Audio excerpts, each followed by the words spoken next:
பாத்தியா, ஸ்னேகா எந்த காலத்திலயும் அந்த கருணாகரனை அப்பனா ஒத்துக்கவும் மாட்டா, அந்த ஆளு கூட சேரவும் மாட்டா. அவ எனக்கு விசுவாசியா மாறி ரொம்ப நாள் ஆச்சு. ஆமா, இதெல்லாம் உனக்கு எப்படி தெரியும்? நான் ஸ்னேகாவை கொஞ்ச நாளா ஃபாலோ பண்ணிட்டு இருக்கேன் மேடம். நீ எதுக்கு அவளை ஃபாலோ பண்ற? ஸ்னேகாவோட நடவடிக்கையில எனக்கு கொஞ்சம் சந்தேகமா இருக்கு மேடம். அன்னைக்கு ஸ்னேகா தான் ரெக்கார்ட் ரூம்ல இருந்து தீபாவோட ஸ்கேன் ரிப்போர்ட்டை திருடிட்டு போனாங்க. நீங்க கூப்பிட்டப்ப கூட உங்களை பார்க்காத மாதிரியே அவங்க ஓடி போயிட்டாங்க. ஆமா, ஆனா அதுக்கு வேற எதுவும் காரணம் கிட்ட சொன்னா? ஸ்னேகா தான் தீபாவோட ரிப்போர்ட் எடுத்துட்டு போய் ஐஜி சார் கிட்ட கொடுத்தது. இதெல்லாம் நான் நம்பல மேம். இத தயாளன் சார் பாத்துட்டாரு. அதனாலதான் ஸ்னேகா என்ன திருட போனான்னு தயாளன் சார் போய் பாத்திருக்காரு. நீங்க போய் தயாளன் சாரே தப்பா நினைச்சிட்டீங்க. தயாளன் சார் தான் எல்லா உண்மையும் என்கிட்ட சொன்னாரு மேடம். ஆமா, என்ன நீ தயாளனுக்கு இவ்ளோ சப்போர்ட் பண்ற? ஒருவேளை உனக்கு தனியா ஏதாவது கமிஷன் தரானா? மேம், நான் சொல்றது சத்தியமான உண்மை. என்னதான் இருந்தாலும் தயாளன் சார் உங்க ரத்தம், ஸ்னேகா கஸ்தூரியோட ரத்தம். இதை நீங்க அடிக்கடி மறந்துறீங்க மேம். என்னைக்காவது அவ உங்க முதுகுல குத்த தான் போறா. அப்ப உங்களை காப்பாத்த யார் இருக்கா? யாருமே இல்லை மேடம். அப்ப கூட உங்க தம்பி தான் உங்களுக்கு உதவணும்.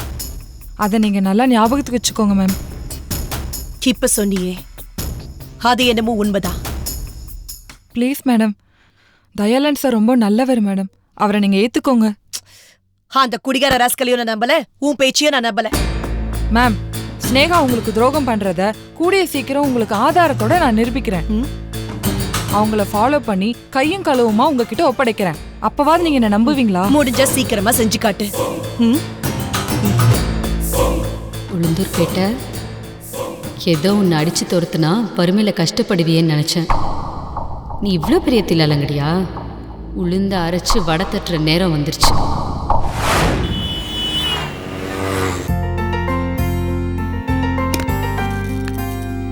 ஷாம்,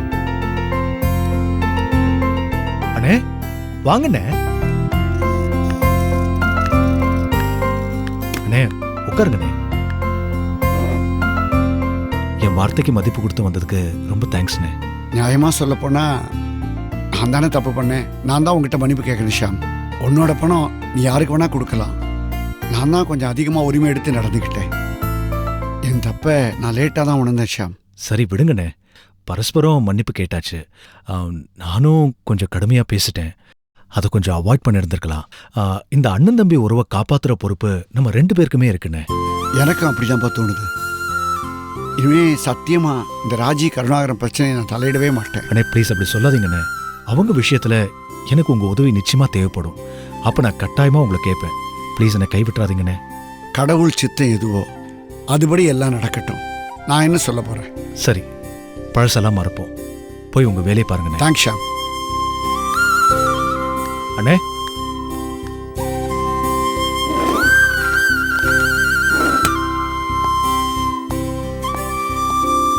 அண்ணே கோவத்துல சம்பளத்தை வாங்க மறந்துட்டீங்க. இதை நானே உங்க கையில கொடுக்கணும்னு இருக்கு. இந்தாங்கண்ணே உங்க முத மாச சம்பளம். தேங்க்ஸ்பா. நான் போய் என் வேலையை பார்க்க. சரிண்ணே, ஓகே.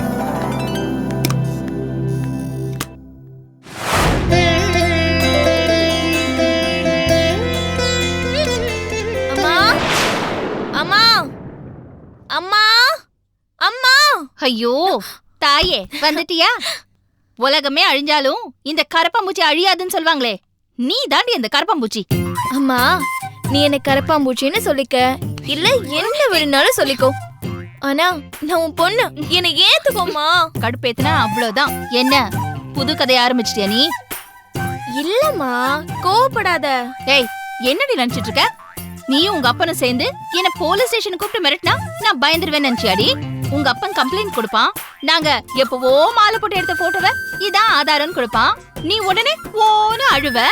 இதெல்லாம் செஞ்சுட்டு அப்புறம் போலீஸ் வந்து நீங்க 2 பேரும் சேர்ந்துக்கோங்கன்னு சொல்லுவாங்க. இது பாரு, இதுக்கெல்லாம் பயந்துகிட்டு நான் உன்னை ஏத்துப்பேன்னு நினைச்சுக்காத. அது மட்டும் இந்த ஜென்மத்துல நடக்கவே நடக்காது. 1000 பேர் 1000 சொல்லுவாங்க. ஏன் இந்த ஊர் உலகமே 1000 சொல்லும்.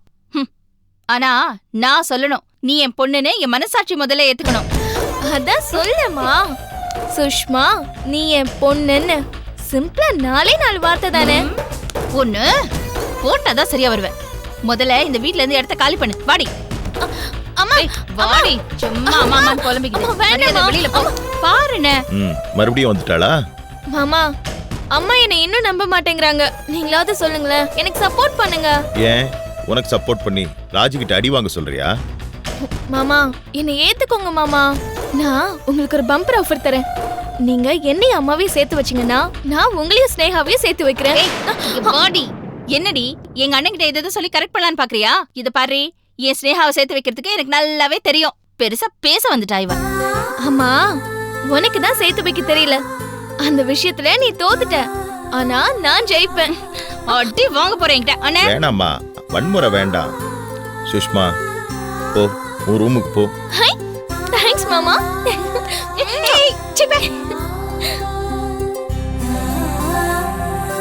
என்னண்ணே, நான் அவளை வெளியில அனுப்ப சொல்லிட்டு இருக்கேன், நீ அவளை உள்ள போய் ரெஸ்ட் எடுக்க சொல்லிட்டு இருக்க.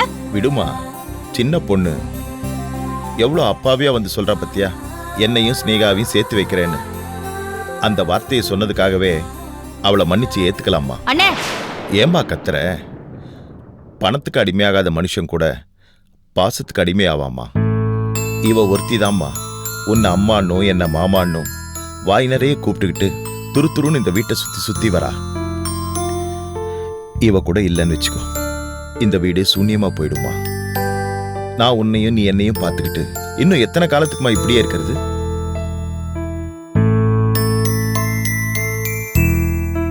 ராஜி, நீ ஸ்னேகாவை கஷ்டப்பட்டு தாமா வளர்த்த. நான் அவ மேல உயிரே வச்சிருக்கேன். ஆனா அவ நம்மள மதிக்க கூட இல்லையம்மா. நெஞ்சிலே எட்டு உதைக்கிறா. நாம எவ்வளவுதான் வருந்தி வருந்தி கூப்பிட்டாலும் புரிஞ்சிக்க மாட்டேங்கிறா, நம்ம கிட்ட வரமாட்டேங்கிறா. ஆனா இந்த குழந்தை நாம என்னதான் துரத்தி துரத்தி விட்டாலும் ஓடி வந்து நம்ம காலையே சுத்திட்டு நிக்கிறா. பாசமா உன்னை அம்மானும் என்ன மாமானும் கூப்பிடுறா. பாசங்கிறது வெள்ளம் மாதிரிமா.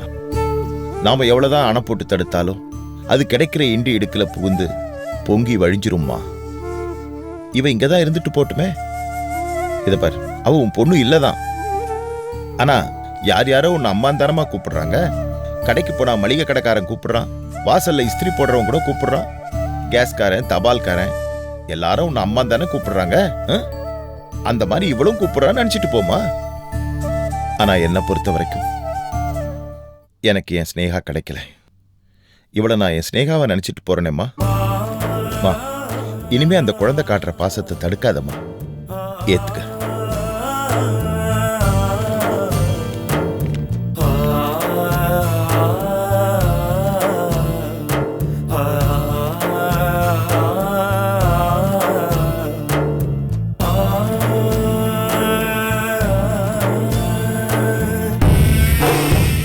கருணாகரன் ராகவன் குடும்பத்துக்குள்ள நான் ஒரு மிகப்பெரிய சூதாட்டம் ஆரம்பிக்க போறேன்.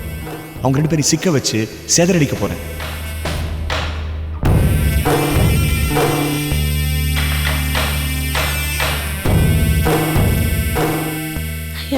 என்ன உமா, தினமும் ராத்திரி கிச்சனை கிளீன் பண்றதுக்கு ஒத்தாசை பண்ண வருவ? இன்னைக்கு அந்த பக்கமே வரல. அத்தை, அதுக்கு முன்னாடி இந்த வீட்ல இருந்து சில பேரை கிளீன் பண்ண வேண்டியிருக்கு. அதான் அதை எப்படி செய்யறதுன்னு யோசிச்சுட்டே இருக்கேன்.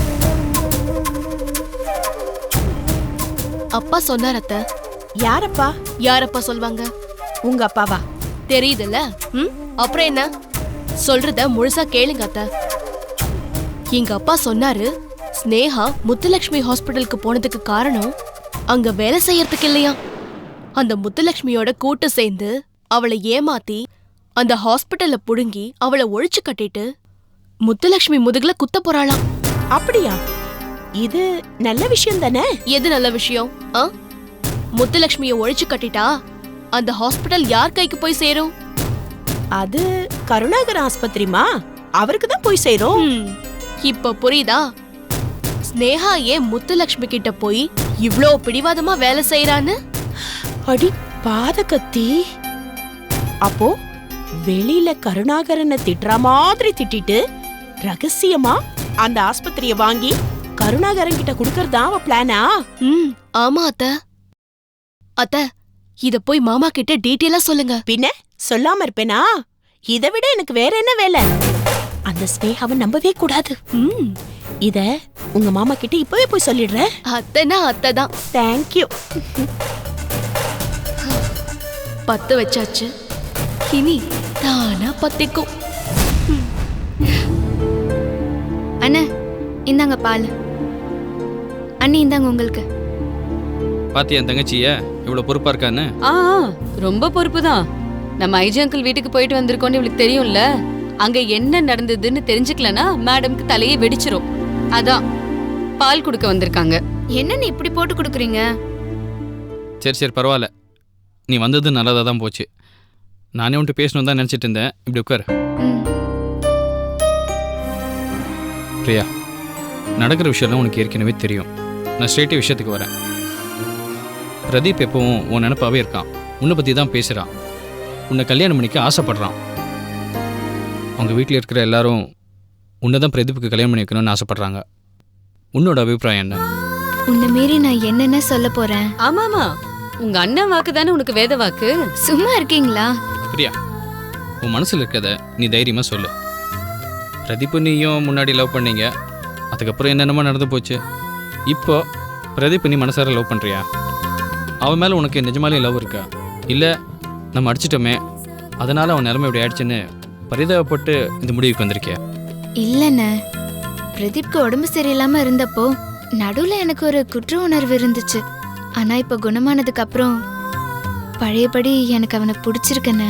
இதுதான் உன்கிட்ட நான் எதிர்பார்த்தேன். பிரியா, உனக்கு அவனை பிடிச்சிருந்தாலும் இந்த கல்யாணம் நடக்கிறதுக்கு அத்தை மாமா சம்மதிப்பாங்களா? இதெல்லாம் யோசிச்சு அதுக்கப்புறம் உன் முடிவை சொல்லு. ஏற்கனவே 2 வீடும் சம்மதிச்ச கல்யாணம் தானே அண்ணி. அததான் நீங்களே கெடுத்துக்கிட்டீங்களே. பிரதீப் மேல இந்த வீட்டுல இருக்கிறவங்களுக்கு முதல்ல இருந்த நம்பிக்கை இப்போ இல்ல. அவனை எல்லாருமே வெறுக்கிறாங்க. அவங்க எதிர்ப்பை மீறிதான் இந்த கல்யாணம் பண்ண வேண்டியிருக்கும். அதையும் மீறி காதல் விஷயத்துல ராகவன் மாமா எப்படி நடந்துப்பாருன்னு உனக்கு என்ன விட நல்லாவே தெரியும். இதுல ராஜீவ் மாமா வேற இருக்காரு. எல்லாத்தையுமே யோசிச்சு அதுக்கப்புறமா முடிவு பண்ணு பிரியா, அவசரப்படாத.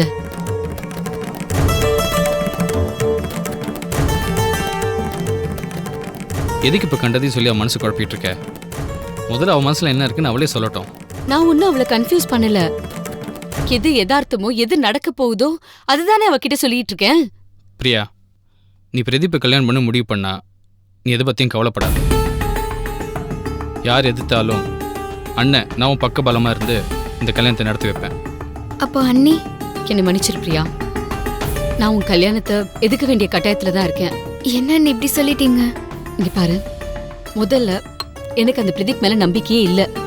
ஏதோ ஒரு விஷயம் அவனை பத்தி எனக்கு உறுத்திக்கிட்டே இருக்கு. அது என்னன்னு என்னால கண்டுபிடிக்க முடியல.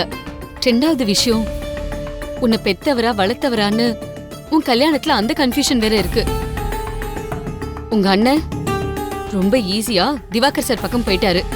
ஆனா என்னால அது பண்ண முடியல. இந்த விஷயத்தை பொறுத்த வரைக்கும் நான் ராகவன் மாமா பக்கம்தான். அதுதான் எனக்கு நியாயமாவும் படுது. என்ன அண்ணி? நான் வெளிப்படையாவே சொல்றேன். எனக்கு என்னவோ நீ பிரதீப கல்யாணம் பண்ணிக்கிட்டா உன் வாழ்க்கை சந்தோஷமா இருக்கும்னு தோணல. இல்ல அண்ணி, நான் வேற யாரையும் கல்யாணம் பண்ணிக்க மாட்டேன். எனக்கு பிரதீப் தான் வேணும். அப்ப என்னோட சப்போர்ட் உனக்கு இல்ல பிரியா. அண்ணா, அவளை விடுமா. கல்யாணம் பண்ணி வாழ போறது நீ. என்ன நடந்தாலும் சரி, வாழ்வோ சாவோ, நீ கடைசி வரைக்கும் உன் முடிவுல பிடிவாதமா இரு. பிரதீப் தான் கல்யாணம் பண்ணிப்பேன்னு நீ எனக்கு ப்ராமிஸ் பண்ணி கொடு. நான் உன் கல்யாணத்தை நடத்தி வைக்கிறேன். நான் சத்தியமா சொல்றேன், என் உயிரே போனாலும் சரி நான் வார்த்தையை மாற மாட்டேன். பிரதீப் தான் எனக்கு வேணும். என்ன நடந்தாலும் சரிண்ணே. இது போதும் பிரியா. எனக்கு முடிவுல வருத்தம் தான் பிரியா. இதனால நீ சில இழப்புகளை சந்திக்க வேண்டி வரலாம். இது உன்னோட வாழ்க்கை. நீ சந்தோஷமா இருக்கணும்னு நான் கடவுள்கிட்டயும் அம்மா கிட்டயும் நிச்சயமா வேண்டிக்கிறேன். இதுக்கு மேல என்ன சொல்றதுன்னு எனக்கு தெரியல.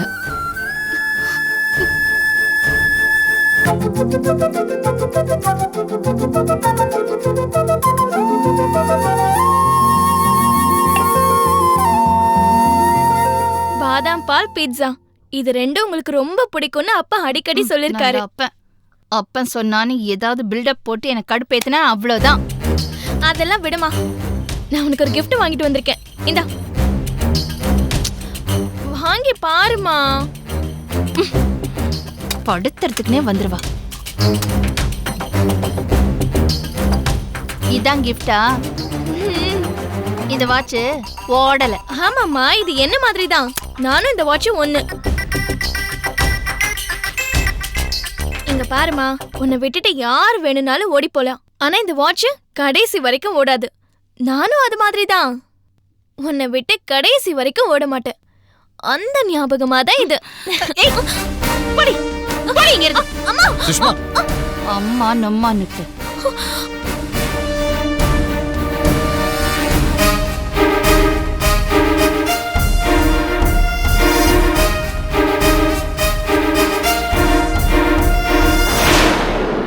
சரி, நீ ரூமுக்கு போமா. போ.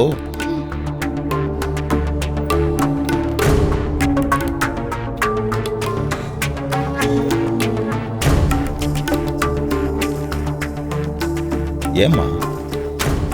போட்டு படுத்தி எடுத்துட்டு இருக்கானே. ச்சே, ஏத்துக்கம்மா. விளையாடாதே.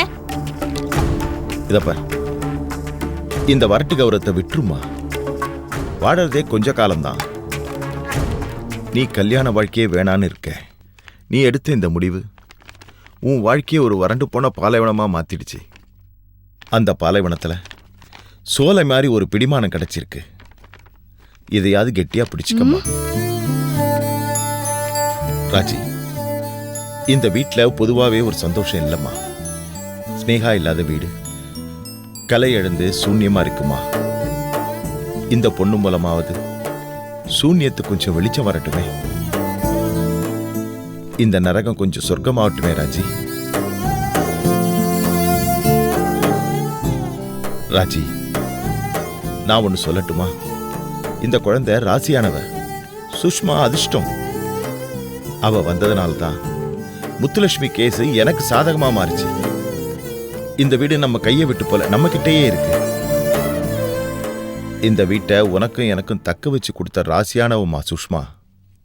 யோசிச்சு பாருமா, உனக்கே புரியும்.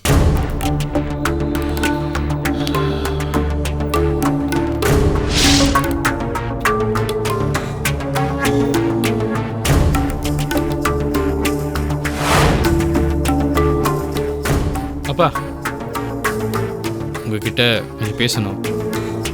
துவா, இப்ப எதுவும் பேச வேண்டாம். மாமா ஆபீஸ் போகட்டும், அப்புறமா பேசிக்கலாம். அதான் பேசுறதுன்னு வந்தாச்சுல, நீ எதுக்குடி தடுக்கிற?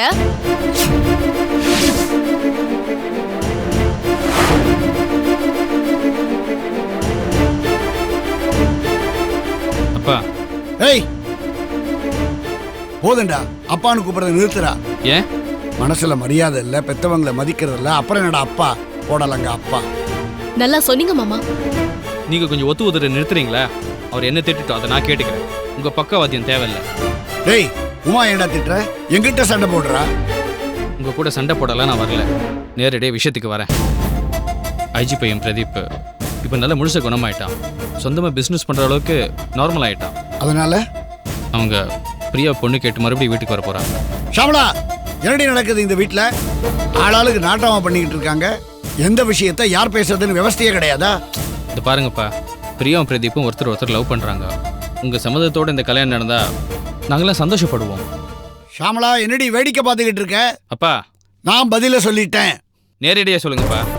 டி, அப்பாவுக்கு பிடிக்கலன்னு தெரியுதுல்ல, அதை புரிஞ்சுக்கிட்டு கொஞ்சம் விலகிக்கடா. அந்த இங்கீதம் அறிவெல்லாம் இங்க யாருக்கு இருக்கு? கரெக்டுமா? அப்பா, கொஞ்சம் பொறுப்பாக பேசுங்க. ஏற்கனவே பிரியாவுக்கு ஒரு வரன் வந்துச்சு, ஆனால் தட்டி போச்சுல்ல. தட்டி விட்டது யாரா? நீ உன் பொண்டாட்டியும் தானே, அப்புறம் என்ன பொறுப்பா இருக்க சொல்ற?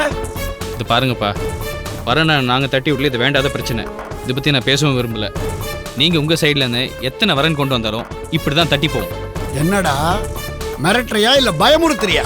மாமா, உங்களால என்ன பண்ண முடியுமோ பண்ணிக்கோங்கன்னு உங்க சின்ன புள்ள சவால் விடுறாரு. புரியுது உமா, ஆனா இவனுக்கு தான் இந்த ராகவனை பத்தி இன்னும் சரியா புரியல. அப்பா, இவங்க இப்படி தான் ஏதாவது சொல்லிட்டு இருப்பாங்க. நான் ஒன்றும் சவால்லாம் விடலை. பல பிரச்சனைகள் முடிஞ்சு இன்னைக்கு எல்லாமே மாறி ஒரு சுமூகமான சூழ்நிலை உருவாயிருக்கு. இவங்க ரெண்டு பேரும் சேர்ந்து வாழ ஆரம்பிச்சா யாரும் கேள்வி கேட்க மாட்டாங்க, யாரோட தலையீடும் இருக்காது. அதுக்கு தான்ப்பா சொல்றேன். மாமா, இவங்க யார் சொல்றதையும் நம்பாதீங்க மாமா. எல்லாருமா சேர்ந்து பிரியாவோட வாழ்க்கையை நாசம் பண்றதுக்கு ஒரு கூட்டம் அமைச்சிருக்காங்க.